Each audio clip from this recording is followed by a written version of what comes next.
We are Rogue Media Sports.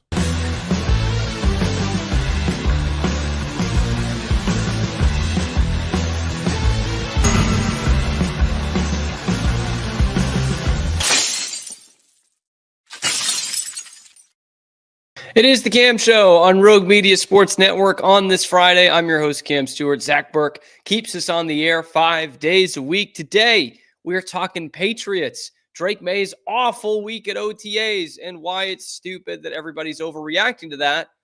But have we overrated this Patriots offense just a little bit? The answer is yes. We'll tell you why. Plus, the Bruins are supposed to be honing in on a head coach by now, one with experience and this great offensive acumen.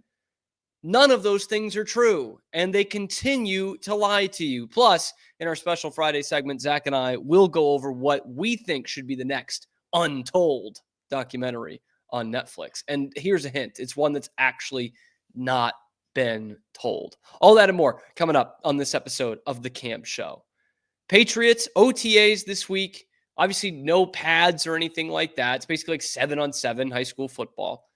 It was a bad week for Drake Maye. I didn't want to touch this subject, but he threw 4 picks and 6 passes earlier this week, and some people were freaking out. And then I saw a lot of people saying, this doesn't matter at all. It doesn't. It's OTAs. It's May. It doesn't matter. But what I then see on top of that is this doesn't matter. The Patriots offense is going to take huge steps this year. That's why they're going to win 11, 12 games, because Drake Maye is going to be another Pro Bowl kind of quarterback. And this Josh McDaniels offense is just going to have liftoff. Stephon Diggs is going to be back to Stephon Diggs. And this is where you start to lose me. Because I think when we get to that point, we are overrating what the Patriots offense is going to be. This defense turning around and potentially becoming a top 10 defense in the league, I'm on board with that. I see that vision, even though I don't love the resume of the defensive coordinator. I see that. I see how they've improved in free agency with veterans on the defensive side of the football. And of course, added a couple of guys in the draft as well. With the offense, this is a lot that we have to take into consideration here. They need to really jump leaps and bounds everywhere around Drake Maye. And you need Drake Maye to then also have a stellar sophomore season, which, as we see every year in the NFL, is not guaranteed. If you put a gun to my foot right now and said, is Drake Maye going to have a good season? I'd say yes. I do think he's going to make a bit of a jump. But year 2, new head coach, new offensive coordinator, new offensive line, thank God. There's a lot that goes into that. And yet I've got people just absolutely burning him after his first practice for throwing 4 picks. Is 4 picks great? No, it's not. Does that mean he's going to suck in the regular season? Of course not. Does it mean something? Yes, it does. It does mean something. What it means is that hopefully this is a wake-up call to some people who think they're going to score 28, 30 points a game in 2025, that's probably not going to happen. That you have still a very young quarterback who at this time last year, no one was going to put as a starter in week 1 in the NFL, who had a lot of game maturing to do, and he did, but he's far from the finished product. Okay, you have a new head coach, defensive-minded head coach again, and you have a new offensive coordinator who's been very successful, but has been known over his career to have very complex schemes. Guys who were just damn good skill position players coming in there at the end of their career couldn't learn the Josh McDaniels playbook. Ask Reggie Wayne. Ask Austin Collie. Ask Steven Jackson. They put him out of necessity. But that is all. Ask Ocho Cinco, man. Guy's like a Hall of Famer. He couldn't figure it out. So it's been like this for a long time. And I think he's going to be a great thing for Drake Maye. But this is going to take some time here. Like Mac Jones was really efficient for them in year 1. He makes the Pro Bowl. They make the playoffs. That's a really good thumbs up on Josh McDaniels' resume. But how many times did we see him, throwing the ball into the ground or checking it down on a flea flicker or, not taking the big chance? That's what Mac Jones was limited to. He also had a really good veteran team around him, a very good defense, and they signed a ton of veteran guys to play on the offensive side of the ball, right? With Hunter Henry and Jonnu Smith. And, they had Damian Harris as a guy who had been in the league a couple years at running back. And the first overpriced receiver they got, Nelson Aguilar. So they had plenty of vets around him. Here's Drake Maye going into, year 2, but year 1 with a new offensive coordinator. And honestly, how much more does he have around him than last year? Like, let's be honest here. We think Stefon Diggs is still going to be a pretty good impact wide receiver in this league. He's on the wrong side of 30, and he's coming off a massive injury, an ACL injury that was in the middle of last season. Like, to think that he's just going to slot in there week 1 and be Stefon Diggs again is crazy. It's insane. You're hoping that hopefully after week 4, but maybe in the back half of the season, he is back and is a productive NFL receiver and is your number 1 guy kind of by default. That's what the hope is. And I think that's not unrealistic, but to say he's going to be in there week 1 and be the Patriots' number 1 guy and look like the Stefon Diggs that used to carve this team up, you're lying to yourself. And that's not fair to Drake Maye, to be totally honest with you. And then you look at the rest of it. How much is different? Hunter Henry and Austin Hooper, another year older, another year slower. Kayshon Boutte being dangled in trade talks. Probably not for another wide receiver, by the way, that trade. And who knows if that even happens at this point. Pop Douglas, we all love the promise of him, but it's not like that led them to any kind of offensive glory last year. So when you look at it, you've added Mac Hollins, who, I don't know how much that guy's going to give you. He's fine. Another Chris Hogan, which is perfectly fine for this team right now. They could use a Chris Hogan, to be honest with you. You've added that, and you have added hopefully 70% of what Stefon Diggs used to be. Outside of that, you're still stuck with Kayshon Boutte, Pop Douglas, Hunter Henry, Jalen Polk, maybe Javon Baker. You're really running back a lot of the same cast. And you're adding Stefon Diggs, a rookie TreVeyon Henderson, and Mac Hollins. And Kyle Williams, whom I like too. I like some of the upside of these guys. But if you expect them to go out week 1 and score 4 touchdowns, I just doubt that's going to happen. And when the Patriots are going to win games this year, they're going to do it with their defense. I said it in the segment last week. Check it out on the channel if you didn't see it, about the Patriots' leap that they're going to make on defense to potentially being a top 10, potentially a top 5 defense in the league. I really believe they have the pieces to make up that kind of an elite defense that we've seen quite often. We saw quite often in the Belichick years, especially like 2021. That was a suffocating defense, man. It was a lot of fun to watch. This team could be that. And that's how they're going to win games. You look at the last 2 years and the 8 combined wins, and specifically I look at 2023, and you just look at how many games they would have won if they had been able to score 14 points. Not a lot to ask for in the NFL. It is when Mac Jones and Bailey Zappi are your quarterbacks, but typically not a lot to ask in the NFL. And that's how they're going to win games this year, because they can score 17 points or 14 points. Not because they're going to beat someone 31-27. That's probably not going to happen very often. And we need to kind of have some patience with this thing.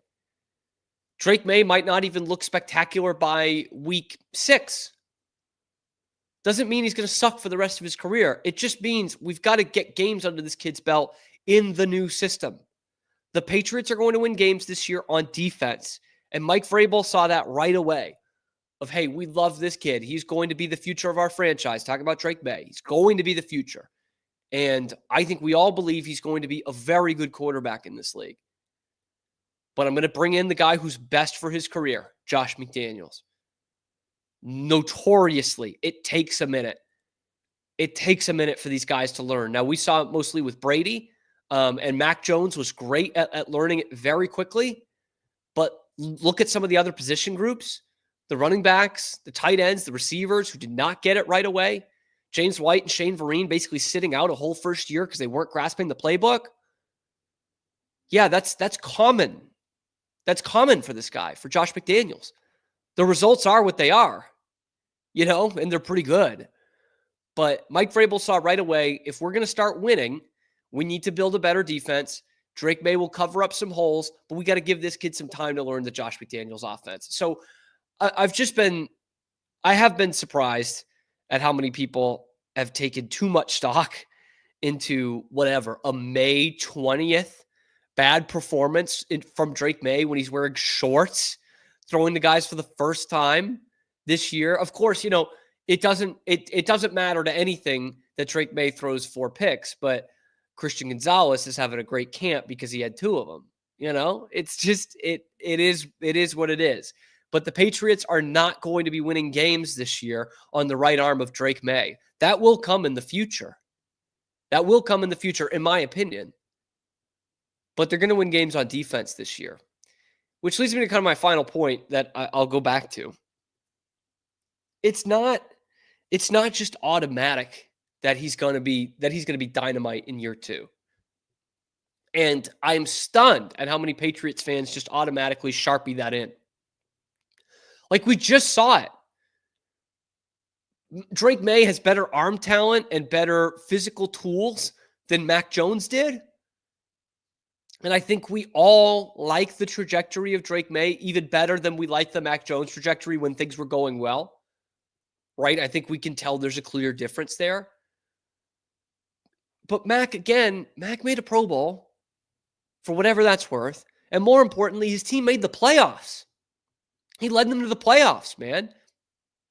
He looked like the rookie of the year for a good chunk of that season. And yet, in year 2, he gets an injury and the wheels start to fall off. And in year 3, he's horrible and nobody can see him as a starter in the league. And a first-round pick, picked 15th overall, gets traded for a 6th-round pick to go be a backup in Jacksonville to someone else who was in his draft class or the year before. In the draft class. 21. In the draft class. So this thing could go south in a hurry. In an absolute hiccup. So I don't get the Patriots fans that just watch this Mac Jones thing thinking, all right, here comes Pro Bowl season Drake Maye with maybe an extra weapon. Maybe. If Stephon Diggs is even, 3/4 of what he used to be. That's the only way they're adding a weapon, is if Stephon Diggs does come back to that kind of player. Anything close to it. But right now, it's looking like a lot of the same usual suspects from last year for an offense that really could not get a lot done, even with the promising quarterback play. But let me know what you guys think down in the comment section below. What is this offense going to look like this year? What do you expect out of Drake Maye this year?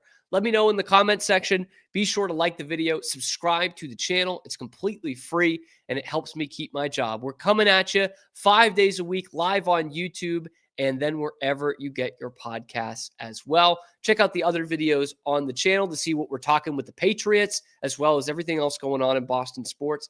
I'm your host, Cam Stewart. Zach Burke keeps us on the air every single day.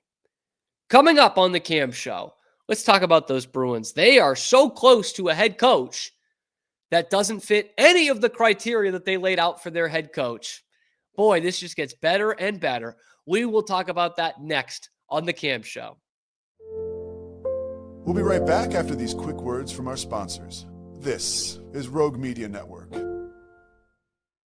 BizChair.com. your one-stop shop for premium commercial furniture that blends quality with affordability. From ergonomic office chairs to durable restaurant seating, we cater to diverse industries including corporate, medical, hospitality, and education. With over 20 years of experience, we offer fast shipping, exceptional customer support, and furniture solutions that stand up to high-traffic environment. Elevate your space with BizChair's vast selection of stylish, reliable, and cost-effective furniture. Visit us today at bizchair.com to transform your business. At Mitzi, we believe the right light can transform any space. Born from a third-generation lighting family, we craft beautifully designed, premium lighting that's made to be affordable. Inspired by Grandma Mitzi's eclectic style, we're on a mission to make high-quality lighting accessible to all. Whether you're updating your space or adding a unique fixture, Mitzi has the perfect design for you. Beautiful, well-made lighting without the high price tag. Discover your perfect light at Mitzi.com. That's MITZI.com. Mitzi. Founded in 1910, Samsonite is the world leader in durable, high-quality luggage and travel accessories. Made to the highest standards, our products won't let you down. We give you the confidence to get out there and explore. Inspired by the past, devoted to the present, and built to inspire a multi-generational future, Samsonite is here to elevate your journey. Travel with Samsonite and pack confidence every step of the way. Shop now at shop.samsonite.com. The grinder mentality that Randy and Brent Habert built into 44 Pro runs deep within our team. Every member shares a passion for the craft, the game, and most importantly, the player. When you step onto the field with a 44 Pro custom glove, you'll feel the difference. It's not just a glove, it's a 44 Pro. Crafted with dedication, made for performance, and built to last. Get your custom glove today at 44pro.com and experience the 44 Pro difference. That's 44pro.com, 44 Pro. And now, back to our show. Back to the show, which is called The Cam Show on Rogue Media Sports Network. I'm your host, Cam Stewart. Zach Burke keeps us on the air every day. We'll hear from him in the next segment when we give you our little documentary pitches, what the next Untold should be from Netflix. And I'll tell you, a segment before, I still don't exactly know which one I'm going to go with. There's a little tease for you. Plus, we already talked about the Patriots and that offense and what that's going to look like this year. Speaking of offense, that's what Don Sweeney wants in a head coach for the Boston Bruins. I just don't think he's going to get it at this point. Why haven't the Bruins hired a coach yet? What are we doing here? Why are we just continuing to watch candidates go off the board? Because remember, Don said after the postseason press conference, he said, well, I'll let you know when any candidates don't want to come work for us. We got 100 years of tradition here. I mean, screw the fact that there are two other teams in the Rangers and the Blackhawks that had openings that were 99-year-old franchises. We've got 100 years of tradition. Blackhawks have a coach. Rangers have a coach. Flyers have a coach. Ducks have a coach. The Bruins do not. What are we doing here? What are we waiting on here? And I go back to what Don Sweeney also said in that coaching search. He wants someone with head coaching experience and a guy that fits in with, can do something else creatively, can evolve offensively, I believe was the term that he used, which is something we will come back to here. Steve Conroy of the Boston Herald had a great article talking with Sweeney and breaking down this coaching search and what it looks like now. Don says that they are narrowed in, that they're pretty close to making a head coaching announcement. And I saw this, I read this, I said, okay, that means it's coming today or tomorrow. I'll wait on it. Hasn't come. We're still waiting on it. And I mean, this would be perfect to come out today because it's a Friday, and they'll probably do it at about 5:30 or 6 o'clock Eastern time. Just a classic Bruins Friday news dump for this lame duck coach that nobody's ever heard of. And then when we go in and actually see what they've done, we're going to start criticizing the team. So guaranteed they'll do it on a Friday afternoon. But what I took from this was, first off, they said, Sweeney said he expects to have a coach in place well before the June draft. Well before. Because we know from Don Sweeney's experience that you've got to have everything in place so long before the NHL draft, or else it's a complete mulligan. Remember, Don was promoted from assistant GM to the GM a couple of weeks before the draft, and that was 2015. And even though he made trades to get extra draft picks, we're using that as an excuse a decade later of, oh, he wasn't ready. So well before the draft, okay? That's fine. That's when I want to get a coach, well before the NHL draft. Now that's subjective right there, right? What is well before? Is that 5 days before, 3 weeks before? How about a month before? Because to me, that's what it would probably be, right? A month before would feel like well before the NHL draft. It's May 23rd. The draft is on June 27th. And you have not been playing hockey games for almost 6 weeks now. So I don't know what we're waiting on here. Waiting on everybody else's dollar figures. Because apparently they did have discussions with Rick Tocchet, but allegedly, an offer never went out there, which of course that's coming from the team. They missed out. And if that's true, which it could be true, maybe there wasn't an offer. I can almost guarantee you it's because Rick Tocchet's agent was looking for $5 million a year. He's getting $5.5 million a year for the Philadelphia Flyers. And the Bruins are one of the cheapest organizations in the league in terms of their front office. They're never going to pay a coach $5.5 million, whether you think he's the right fit or not. And then reports come out this week that, because Conroy asks if there was anyone they were still waiting to speak to because the coach was involved in the Stanley Cup playoffs. They asked this a couple weeks ago during the beginning of the second round, and they said yes. So that meant, maybe it's Mark Savard, maybe it's, someone else from Washington, which it still could be. But now Don Sweeney says no.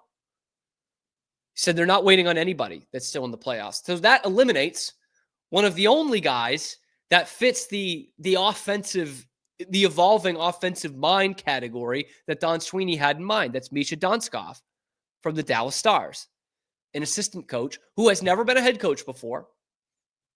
So that doesn't fit another one of the criteria, but has been in the NHL a long time. I like the Misha Donskov thing. I don't think I think NHL coaching is such an imperfect science versus some other sports, professional sports. And when I heard Misha Donskov, I was like, okay, at least it's something different. And he's got a pretty good resume. Here's what Conroy writes. Considered one of the bright minds in the game, Donskov would seemingly check a lot of boxes. He was part of a group that built the expansion Vegas Golden Knights roster and was an assistant under Bruce Cassidy when the Knights won the Stanley Cup in 2023 before moving to Dallas. He was also on the Team Canada coaching staff for the Four Nations Faceoff, for which Don Sweeney was the general manager. The one box he doesn't check, however, is head coaching experience at any level. But look at the rest of it. Team Canada, I'm not going to lie. I throw out the Team Canada shit, okay? Like Don Sweeney, because I do it with Don Sweeney. Don Sweeney being the GM of Canada and finding the best NHL players that come from the nation of Canada and putting a team together does not impress me in the slightest, okay? So I'm throwing that out. But look at the other stuff.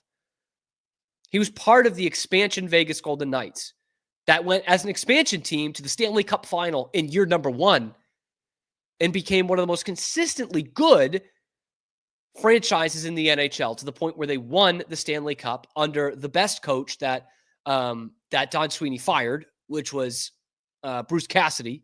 I mean, Claude Julien was the best coach, but it was time for him to go.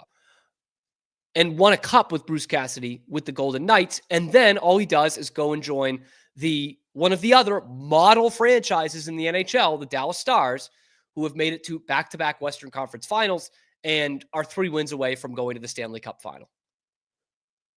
Instead, Don Sweeney does not want that guy, probably out of fear of his front office knowledge, because those are 2 expertly built teams and rosters over the last 7 years when he's been working for them. Expertly built.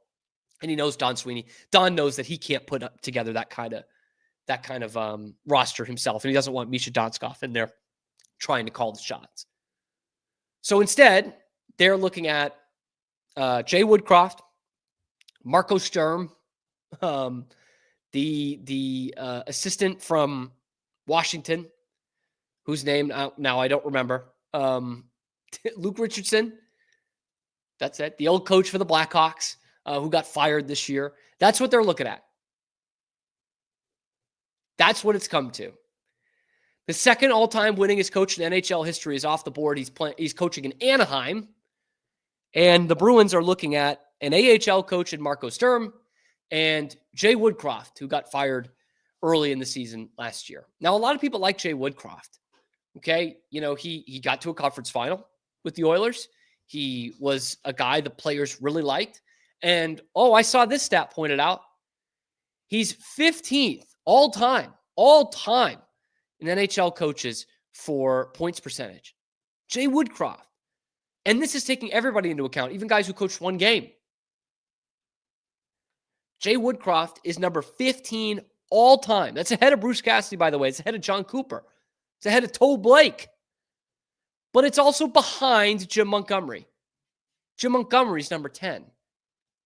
And remember how quickly we were to all run him out of town this past season, especially with a deteriorating relationship with the front office. Well, it gets better because guess who's number 9? Chris Knobloch, the guy who replaced him in Edmonton. Now, Connor McDavid said they loved playing for Woodcroft, that the players messed that whole thing up. But I'm sorry. It's really tough for me to look past that. It's really tough for me to look past the fact that he got fired because he couldn't get the most out of his team when it has 2 of the 4 or 5 best players in the world, including a generational talent, one of the greatest players ever to play hockey in Connor McDavid. Couldn't figure that out and was out of a job. That, to me, that's a lot to look past. A lot. And Marco Sturm has also not been a head coach in the NHL. He's been an assistant with the Kings. He did lead Germany to a silver medal in the Olympics. That was a shocker. That's a heck of an accomplishment. But he's been coaching in the AHL over the last few years, and it's not been anything special when it comes to the offense. The Ontario Reign were second to last in their own division on power play percentage, 17%, 26th in the 32-team AHL. And his goals for, just in total, was in 6th place in his own division. But he used to play for the Bruins. Do you remember that Winter Classic? Remember that, huh? Overtime game winner. How about the Game 6 on Gary Price, 08? Boy, that really brought hockey back to New England. This building is vibrating. Marco Sturm, baby. That would be so classic Bruins.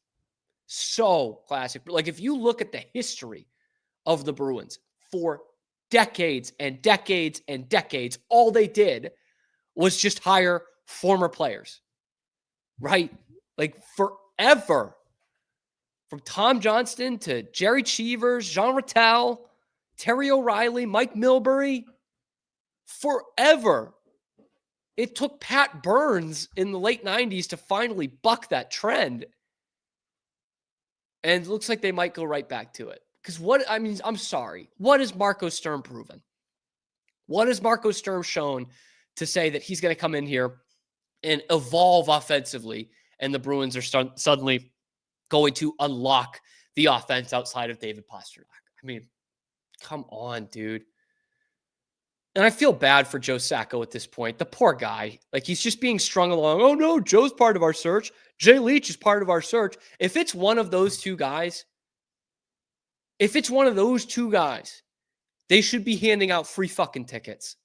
That would be such horse shit. If you strung along a fake faux coaching search for over a month, and then you just take one of those guys, the interim coach, or you promote the assistant because they're cheap for no other reason than because those guys are cheap, then how do you sit here and watch this team for 82 games? How do you support them? How do you spend $260 fucking dollars on a new jersey that they're going to roll out? 3 of them probably. It's horse shit. And they're just, again, playing with your emotions again. They can't attract a coach here, so they extend their GM to the shortest extension you can sign him to, just to be half in, half out the whole time. Cam Neely says this is going to be a prove-it year for Don Sweeney, and before he can prove fucking anything, they extend him. This is going to be a big season for Don. And before before free agency, before the draft, before you even fucking hire a coach, you extend him. What has he done? What has he done from that month to now that you're like, you know what? I love the plan. Let's extend him. What plan? What plan? He's about to hire an AHL coach just because he used to wear the jersey 10 years ago. What are we fucking doing? What are we doing here? What has this organization proven at all? They're fucking stringing you along and they're lying to you day after day after day. They just middle finger you. This is the worst season in 20 years. You want the GM gone. He hasn't proven anything. Oh, guess what? We'll extend him before he needs to make any of those moves, and we're going to jack up the season ticket prices. They hate you. The Bruins hate you, the fans. They hate you. But anyway, let me know what you think down in the comment section below. How bullshit is this coaching search? And who do you want to be the next head coach of the Boston Bruins? Let me know in the comment section below. Be sure to like the video, subscribe to the channel if you want Don Sweeney fired.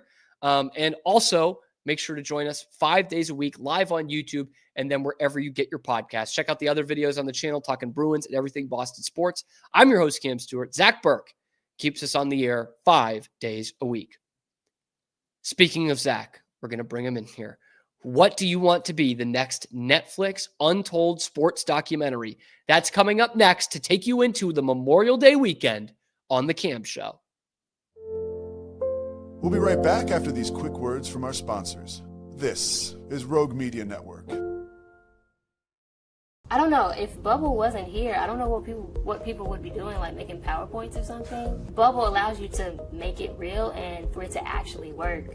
So I feel like Bubble bridges that gap and being able to give people the opportunity to make their ideas come to life really quickly too. I love that I can sit down and build something the way that I think it should be built and have the control over it. Bubble turns ideas into fully scalable apps. Try Bubble today.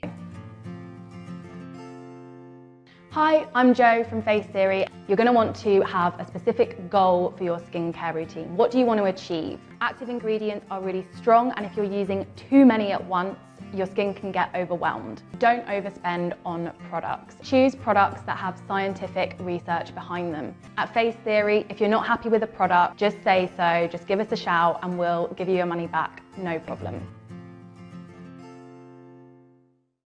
I know you're gonna love this Kodak Dot Plus printer. You guys just connect it to your smartphone and then you're gonna use the Kodak Photo Print app. It's going to print you a 4x6 photo. I am just in awe. I love how these turned out. Also, the printer comes with a free cartridge of 10 photo sheets. I can assure you, you are going to love this printer as much as my family has. You guys have to check it out for yourself. Streamline event and appointment booking with Amelia's sleek, modern, and fully customizable booking forms. Tailor the colors, fonts, and design to match your brand and seamlessly integrate with your WordPress website. Whether it's for events or appointments, Amelia makes booking simple, stylish, and perfectly aligned with your business. Enhance your booking experience today at WPAmelia.com. That's WPAMELIA.com. Amelia. And now, back to our show. Rolling on the Cam Show, Rogue Media Sports Network. I'm your host, Cam Stewart. Zach Burke. That's see me. him right there. Taking you into the Friday. We do this every Friday now. We do. Involved. We've talked about, I talked about on the show this week, and I know we've talked about it off the air, the new Untold, which is Brett Favre, which I have watched. Oh, you did? Okay, I haven't seen it yet. It's a Jen Sturger documentary. But you kind of know the story. And that's been a theme of a lot of these Untolds, is that they should be called Told. Like the Danbury Trashers one was good. The Manti Te'o one was really good. There was a lot of details we didn't know about that. But like Johnny Manziel, did you know that he was really famous in college and that he partied a lot? What? Yes, I did.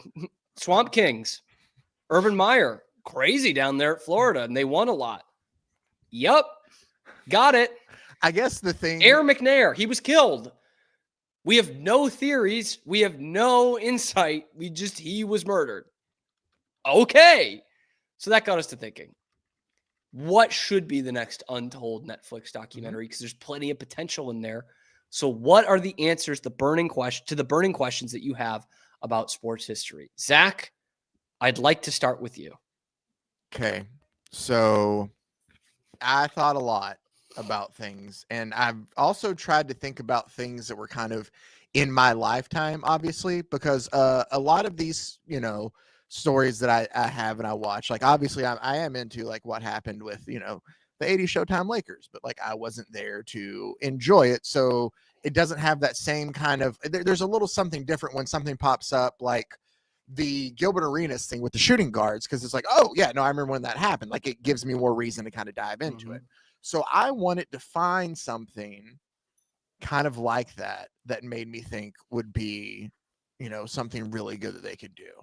And I sat there and I was just racking my brain of like, oh, one thing that has been is, selfishly, I thought I would love them to finally do a good documentary about the back-to-back Rockets championships. This isn't my answer. I'm just explaining myself. Okay. And then I thought, that's kind of selfish. Like, I'd be interested in that. But honestly, how much of the rest of like, NBA fans are going to be in there? Because it's like happy stuff. There's not a lot. Like the biggest blow up we have is, I think, Hakeem Olajuwon smacked the shit out of Vernon Maxwell because he spit on a floor. Like, I mean, come on. And they got into a fight in the locker room. That's the most we're going to have. Like, that doesn't make for necessarily epic stuff. And so I kept sitting there racking my brain. Jeff Pearlman, who is an author that I love, has a little YouTube series here lately. And he had one of his first videos he did was about Barry Bonds. And I think that I could sit there, and I have it down to 2, and this is one of them. Okay. And this is what I'm going to do. I think that I would love a Barry Bonds documentary, but I do not want the entire, here's the thing. I do not want the entire career of Barry Bonds, and I want a specific Barry Bonds. I want from the time where everybody else was getting famous and he felt like he wasn't. So we're going to start like right when he was moved from Pittsburgh to San Francisco through when he breaks the home run record. And what we want the hat sizes going up like 5 sizes. That's the era that we want. And what I want is, I want you to show me how big of an absolute dick Barry Bonds was the entire time. Because I like that whole Balco thing has a lot of untold stuff behind it too.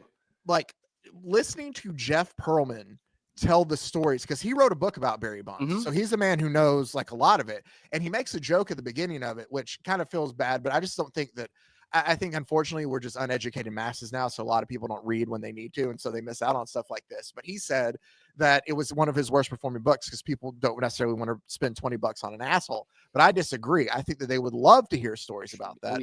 Because I was captivated of hearing about how like Sports Illustrated paid the city of San Francisco to rent out a train car for days for Barry Bonds to take pictures by it for their cover, and he couldn't be bothered to do it. And when called about it, she was like, oh, that's just the way it goes. Like shit like that. Like, I have always. And by the way, did you hear in that Jeff Pearlman thing, he talks about the photographer from Pittsburgh? Yes. Oh, that is my favorite quote from this. This is an unbelievable story. So correct me if I'm getting it wrong, but it was there was a photographer who covered the Pirates for years, and he ended up being like terminally ill or something like that. Am I getting it right? So, okay. So the photographer was there for years. How I know the setup is somebody on the ground, like somebody who worked for the Pirates. I don't know. If That's like it. Yeah. Pirates. A grounds crew member or something like that had passed away. And the guy who was the team photographer for years was asking when like big name people would come back into town.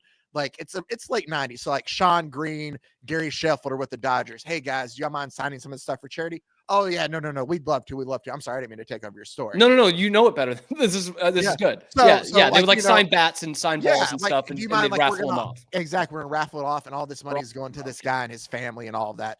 And like everybody, Randy Johnson, Kurt Schilling, no problem. Everybody would come back. Well, the thing is like Barry comes back. He's with the Giants.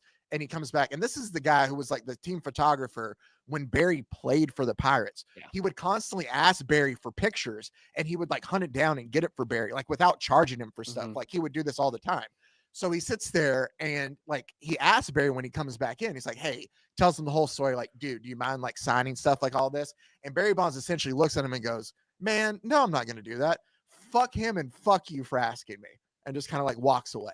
And that's the quote there. And like Jeff Perlman's telling, like the guy tells him the story, and he goes, and it's the most damning quote, he goes, that I've ever got from anybody, like on anything. And he goes, when I asked the photographer about Barry Bonds, he told me, I wish he died.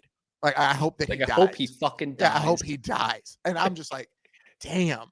Like, I know that I'm not like everybody else, and it takes a lot for me to be mad at somebody. So I don't have anybody in my life that I can say that. But to have that about somebody that like is such a star and like admired by everybody, like I tend to believe that, and I hate it for sometimes, but for athletes to reach that pinnacle, they have to be a dick in some aspects.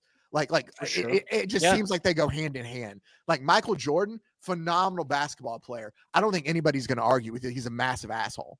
So like you can find like players like that where maybe something goes hand in hand with that a little bit.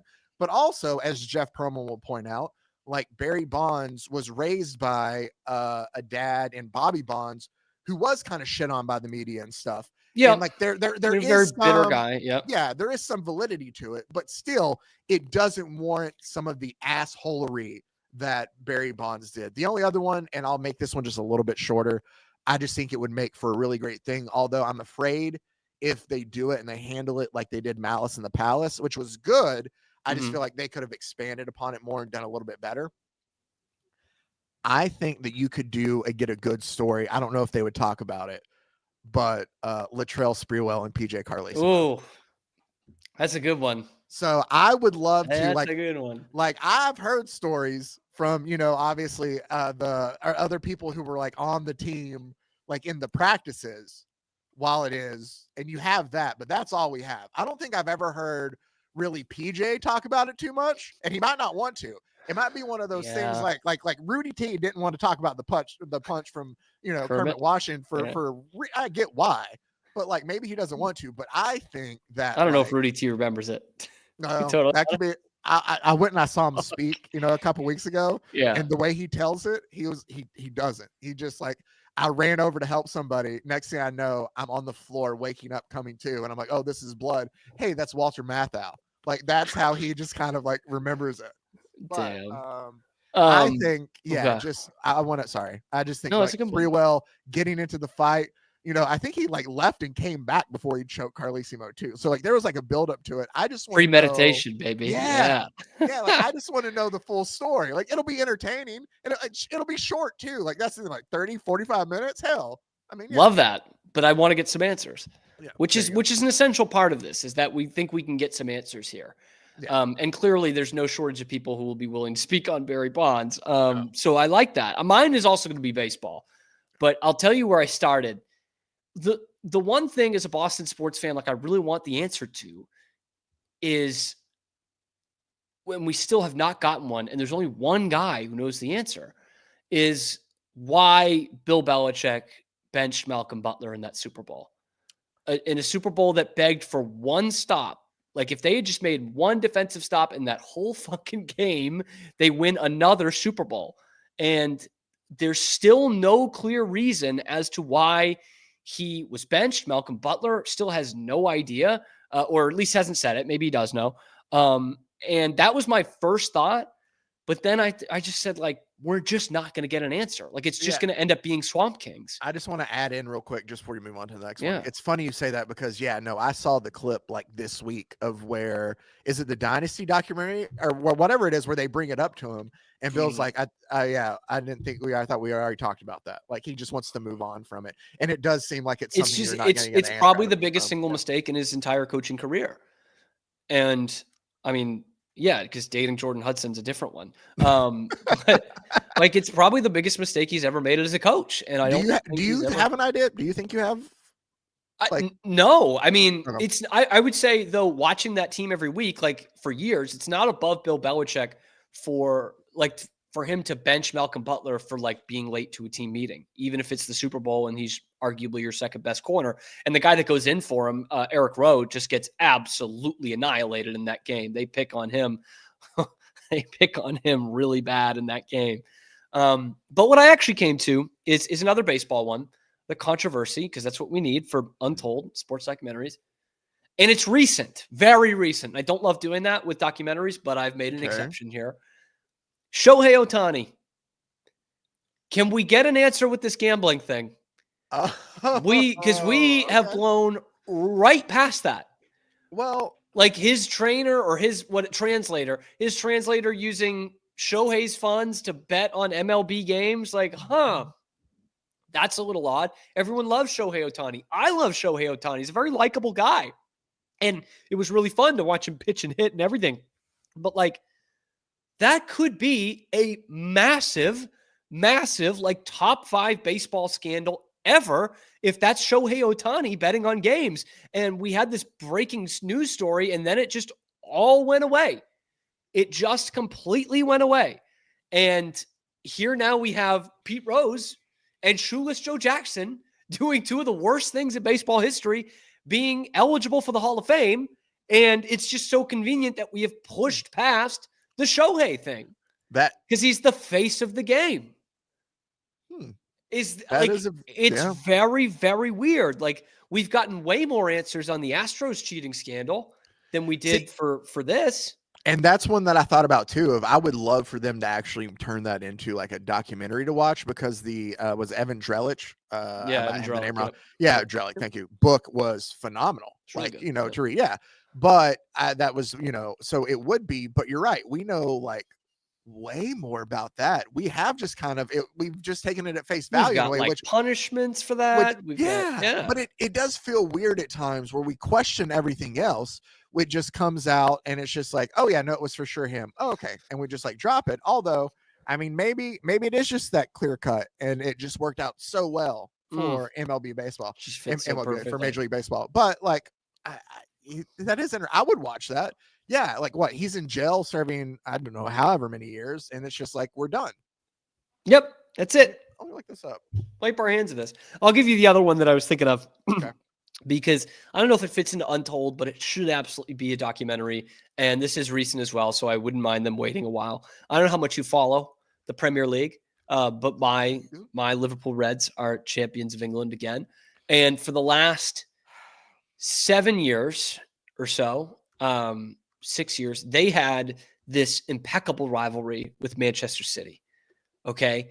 And it was the 2 of the greatest managers in the world, Jurgen Klopp for Liverpool, who's been gone a year, and Pep Guardiola for Man City.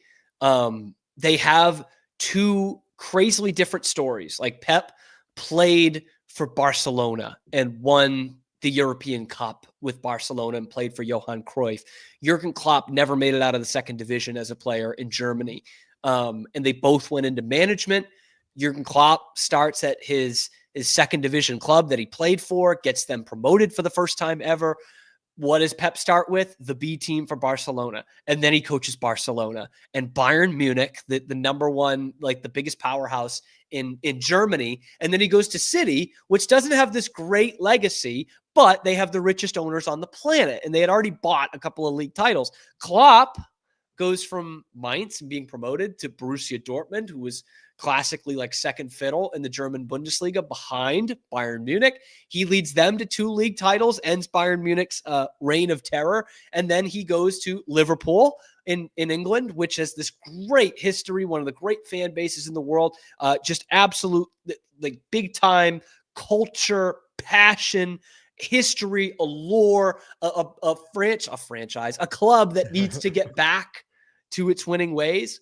And then they clash every single year. He builds this great team, and Man City builds some of the best teams in the history of English football. They're very different tactical managers. They're very different personalities, and they were neck and neck for more than half a decade. Like, these two were literally putting up some of the best seasons in the history of English football, and Liverpool would finish second because City had 1 point better. They had 98 points and they didn't win the league title, and they went neck and neck. They each won league titles. They each won European Cups. It's 2 vastly different fan bases, right? It's like, I mean, Liverpool and Manchester's like Boston, New York. Like, they cannot stand each other at all. This goes back hundreds of years. And Liverpool's biggest rival is Manchester United, the one with the history. And City are all these, plastic fans that have just decided to follow along when they started winning trophies and putting together some of the best teams ever. And so it's like these clash of fan bases and styles, and I'm getting way too into this pitch for something that I didn't actually pick to be my pitch. But that needs to be a documentary at some point, and that needs to be those two guys on camera. Like, that is going to be some fantastic work to see those battles going neck and neck. Man. I'm here for that. I would watch that. Can I just real quick pitch you a couple things? Because what I also did is, I don't have time to search all the internet in the brief time we had, but I asked ChatGPT if it could tell me the sports documentaries that still need to be made. And I want to present some of these. This is how we should have started, honestly. Yeah, I'm going to present some of these to you to tell me if you'd watch them. It has names. Okay, for no, them this is too. good. This is good. Okay. The rise and rage of Allen Iverson, why it needs to be made is because AI changed the NBA culturally, but was constantly vilified. Kind of. I really liked the 30 for 30 on Allen Iverson's upbringing in the trial. Yeah, I think that's actually really good. So I'm fine with that. I don't need to watch this. It does say 18-1. The Patriots lost dynasty is what it titled it. Yeah, I mean, I would watch that. I think there's also so much about the Patriots, that dynasty thing. That was the other thing I thought of when I thought of the Belichick benching Malcolm Butler thing. There's just so much of it, man. Like, I get it. I would watch it as a Patriots fan, but I get it. I got you. Help me with this, though, because you were talking about Premier League, and I always butcher this. Is it Leicester? Leicester City. Yeah, so winning 5,000 to 1. The Leicester City Miracle is what it's presenting. One. That would be a good one. It wins the Premier League. Yeah. Bettman's War, the NHL lockouts. The NHL shut down its entire 2004 to 05 and had multiple lockouts.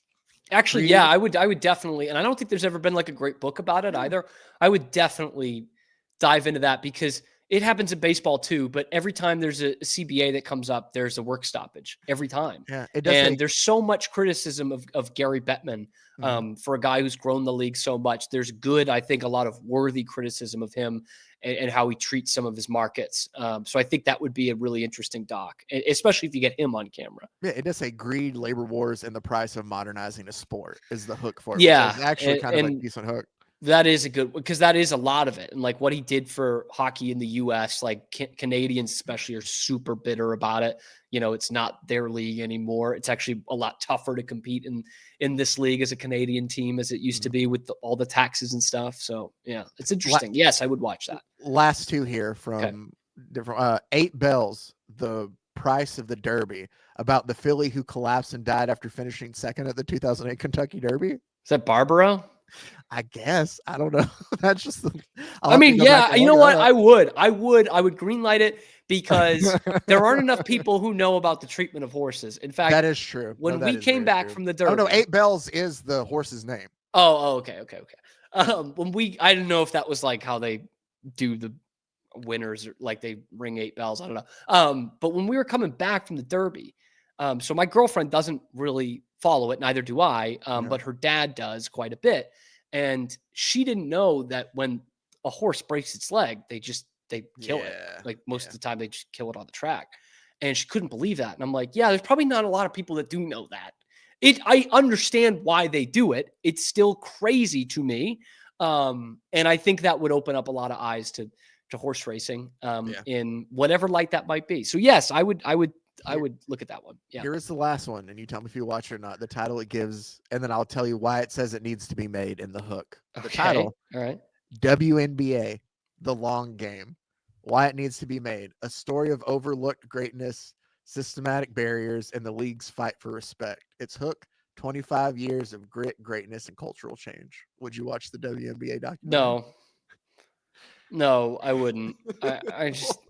Like, I'm glad the WNBA exists, and I'm really glad that it's doing well. I don't care. I don't watch it. I don't know how. I mean, if they've had any kind of cultural relevance, it's been within the last year. That's like, what there's nothing in the first 25 years was of any cultural relevance, and I'm kind of sick of pretending that it has. Like, let's be honest here. We weren't there, obviously. Like, and I love the NHL, by the way, and that barely has cultural relevance in the sports landscape in this country. Barely. Well, I have wondered, because obviously we weren't around for like Magic, Bird, or even more so Jordan. And I think maybe just on a like a wider spread, like worldwide stage, Jordan for sure.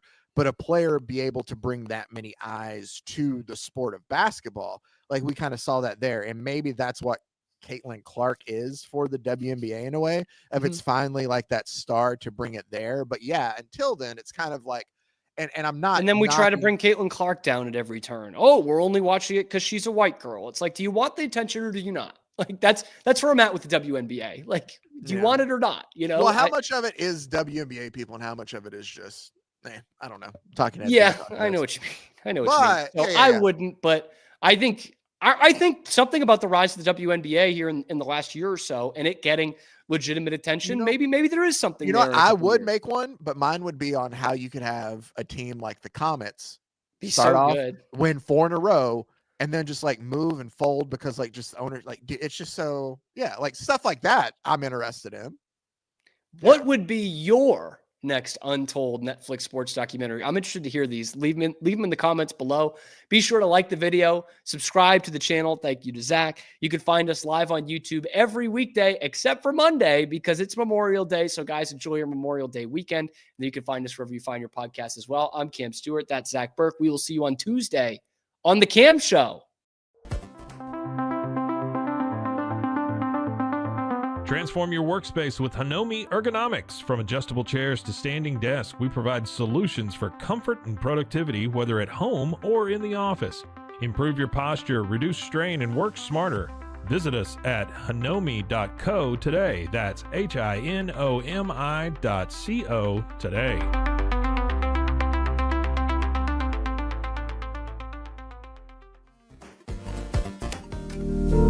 Experience the future of secure private cloud storage with Internex. Protect your files with end-to-end encryption, ensuring your data stays private and accessible only to you. Enjoy seamless, fast storage without compromising security. Visit Internex.com today and take control of your digital life. That's INTERNXT.com today.